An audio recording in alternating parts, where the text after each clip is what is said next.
வணக்கங்க. நான் உங்க சமையல்காரர் பொண்ணு. இன்னைக்கு நம்ம சமையல்காரர் பொண்ணுலிங்க பார்க்க போறது பாஸ்தாங்க. இன்னைக்கு நான் பாஸ்தா ஒயிட் சாஸ் யூஸ் பண்ணி பண்ண போறேன். அதுக்கு ஃபர்ஸ்ட் நம்ம பாஸ்தாவை வேக வச்சுக்கலாங்க. நான் அடுப்புல ஒரு பாத்திரம் வச்சுட்டேன். அதுல பாத்தீங்கன்னா தண்ணி ஊற்றி வச்சிருக்கேன். இதுல கொஞ்சம் எண்ணெய் விட்டுக்கலாம். இந்த தண்ணி நல்லா கொதிக்கிட்டுங்க. அதுக்கப்புறம் நம்ம இதுக்குள்ள பாஸ்தா போட்டுக்கலாம். பாஸ்தா பார்த்தீங்கன்னா நான் 1/4 கிலோக்கு எடுத்து வச்சிருக்கேன்.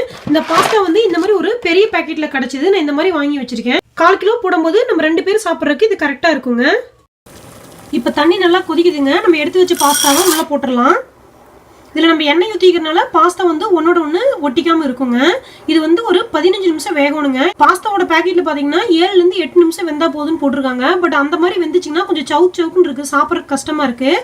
ஆனால் இந்த மாதிரி 15 நிமிஷம் வேக வச்சிங்கன்னா உங்களுக்கு நல்லா வெந்துருது, சாஃப்டாக பஞ்சாட்டு இருக்குது.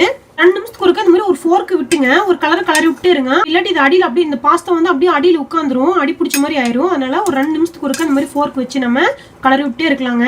இது ஒரு 15 நிமிஷம் வேகட்டுங்க.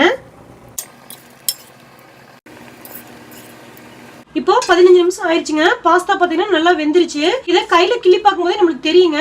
இல்லாட்டி இதை நம்ம வாயில் போட்டு மென்று பார்த்தீங்கன்னா நல்லா சாஃப்டா இருக்கும். அப்படி கொஞ்சம் வதக்குன்னு இருந்துச்சுன்னா இன்னொரு 2 நிமிஷம் வேக விட்டுருங்க.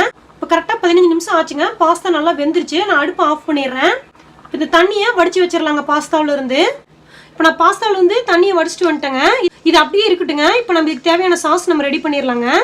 ஒயிட் சாஸ் ரெடி பண்றதுங்க நான் அடுப்புல ஒரு பேன் வச்சுட்டேன். இதுல 2 டேபிள் ஸ்பூனுக்கு பட்டர் போடுறேங்க. இதுல 2 பல்லு பூண்டுங்க பொடியை நறுக்கி வச்சிருக்கேன். இதை இப்போ இதுக்குள்ள போட்டுறேங்க. இந்த பூண்டு கொஞ்சம் இந்த பட்டர்லயே நல்லா வணங்கட்டுங்க. பூண்டு கொஞ்சம் நல்லா வணங்கிருச்சுங்க. இதுல 1 டீஸ்பூனுக்கு மைதா மாவு எடுத்து வச்சிருக்கேன். இதையும் நம்ம இதுக்குள்ளேயே போட்டு நல்லா வணக்கி விட்டுறலாங்க. இந்த மாவு நல்லா எண்ணெயிலேயே நல்லா பொரிஞ்சு வணங்கட்டுங்க. இதுல ஒரு 1/4 லிட்டருக்கு பால் வச்சிருக்கேன். இதையும் நம்ம ஊத்திக்கலாங்க. பால் காய்ச்சாத பால் தான் எடுத்திருக்கேங்க. இதுல கொஞ்சோண்டு பெப்பரை பொடி பண்ணி போட்டுக்கலாம். பெப்பர் பொடி இருந்தாலும் அதையும் போட்டுக்கலாங்க. இதுல பார்ஸ்லி ஃபிளேக்ஸ் வச்சிருக்கேங்க. இதையும் கொஞ்சம் போட்டுக்கலாம். இதுல ஆரிகானோ லீவ்ஸ் வச்சிருக்கேங்க. இதையும் போட்டுக்கலாம். இதுவும் ஒரு 1/2 டீஸ்பூனுக்கு போட்டுக்கோங்க. ஆரிகானோ லீவ்ஸும் பார்ஸ்லி ஃபிளேக்ஸும் இல்லாட்டி நம்ம கொத்தமல்லி தலைவை நல்லா பொடியா நறுக்கி போட்டுக்கலாங்க. இதை கைவிடாம நல்லா கலரிட்டே இருக்கலாங்க. கொஞ்சம் நல்லா க்ரீம் மாதிரி வரட்டும்.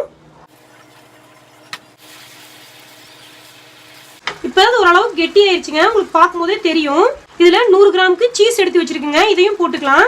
சீஸ் இல்லாட்டிங்க நம்ம உருளைக்கிழங்க நல்லா வேக வச்சுங்க, மசிச்சு கொஞ்சம் தண்ணியில பேஸ்ட் மாதிரி கரைச்சுங்க இதுக்குள்ள ஊத்திக்கலாம். அது உங்களுக்கு நல்லா கெட்டியே கிடைக்கும். இப்போ அதுக்கு தேவையான அளவு உப்பு போட்டுக்கலாங்க. பாஸ்தாவிலேயே உப்பு இருக்கும், அதனால பார்த்து போடணுங்க, இல்லாட்டி எச்சா போயிடும். இப்போ சீஸ் போட்டு 1 நிமிஷம் ஆயிடுச்சுங்க.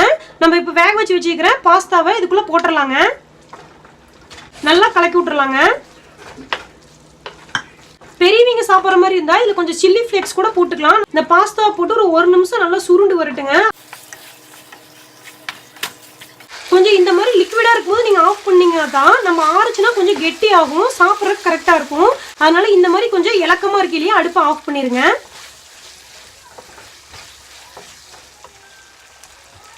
பாஸ்தா ரெடி ஆயிருச்சுங்க. இதை சர்விங் பவுலுக்கு மாத்திக்கலாம். இவ்வளோதாங்க, சூப்பரான பாஸ்தா ரெடி ஆயிருச்சு. டொமேட்டோ சாஸை விட இந்த ஒயிட் சாஸ் கார்லிக் மணத்தோட ரொம்ப சூப்பராக இருக்கும். பாஸ்தா செய்யறது ரொம்ப ஈஸியான வேலைங்க. கண்டிப்பாக நீங்கள் உங்கள் வீட்டில் இந்த பாஸ்தாவை செஞ்சு பாருங்க. எப்படி இருந்துச்சுன்னு உங்கள் கமெண்ட்ஸ் எனக்கு சொல்லுங்க. இந்த வீடியோ உங்களுக்கு பிடிச்சிருந்தா சமையல்காரர் பொண்ணுக்கு சப்ஸ்கிரைப் பண்ணுங்க. நான் இன்னொரு சூப்பரான வீடியோவோட உங்களை சந்திக்கிறேன். தேங்க்யூங்க.